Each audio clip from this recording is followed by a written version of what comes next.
Road બાબતે તો અમારી રજૂઆત હતી કે ભાઈ ઓલો ગંભીર એક પુલ પડ્યો અને ત્યાં જે કાંઈ માનહાનિ બની છે એ એક ગંભીર સમસ્યા છે, પણ એને ધ્યાનમાં લઈ અને સરકાર છે એ પરબારો ડિસિઝન લઈ લીધું. તમામ પુલોને તપાસ કરીને તમામ જે નબળા પુલો હતા એમાં બેરિકેડ નાખ્યા. અમારા જાંબાળાનો પુલ છે હજી તો 12 વર્ષ પહેલાં બન્યો છે, જેની કેપેસિટી 35 વર્ષની છે, તો એ પુલ બંધ કરવામાં આવ્યો છે. તો એ જે કોઈ ખેડૂતોને જે નુકસાની છે એને ફરવા જવું પડે એ જવાબદારી અમારી તો નથી.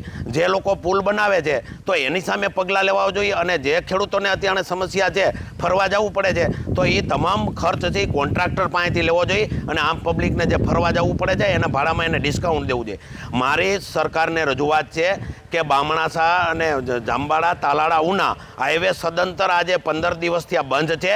ત્યાં કોઈ પણ જાતની ત્યાં ફરકવામાં આવ્યા નથી કોઈ પણ નેતાઓ, અને જે વિદ્યાર્થીઓને એક બાજુ ભણતરની વાતો કરવામાં આવી રહી છે અને એક બાજુ વિદ્યાર્થીઓ છેલ્લા 10 દિવસથી આ પ્રાઇવેટ વાહન લઈ અને ભણવા જઈ રહ્યા છે. એટલે મારી વિનંતી છે આ તાત્કાલિક રોડ સારું થવો જોઈએ. આ સદંતર 5 તાલુકાને જોડતો રસ્તો છે, એટલે ત્યાં જે કોઈ વિકલ્પ ગોતવાનો હોય એ તાત્કાલિક વિકલ્પ ગોતવામાં આવે છે.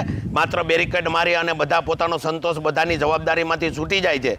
તો મારી સરકારને વિનંતી છે કે આ 12 વર્ષ પહેલાં પુલ જો બન્યો હોય એ હાલવા લાયક ન હોય તો આની તપાસ થવી જોઈએ, અને જે જવાબદાર લોકો હોય એના પગલાં લેવા જોઈએ.